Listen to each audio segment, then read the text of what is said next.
старикан, который мечтал играть на скрипке. Эта книга не только для детей, но и для взрослых. Читая ее, вы можете окунуться в детство, где много счастья и так уютно. А дети узнают, как это важно поддержать друг друга, понимать, верить в свои силы и силы тех, кто тебя окружает. А можно просто вслушаться в мелодию этой сказки, и тогда мир для тебя станет чуть-чуть светлее и радостнее, и ты вспомнишь вдруг что-то очень доброе и любимое.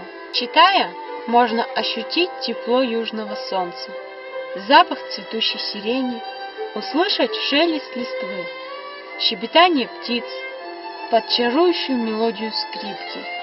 Это настоящий пластилиновый мир, где среди широкоплечих гор живут трогательные персонажи.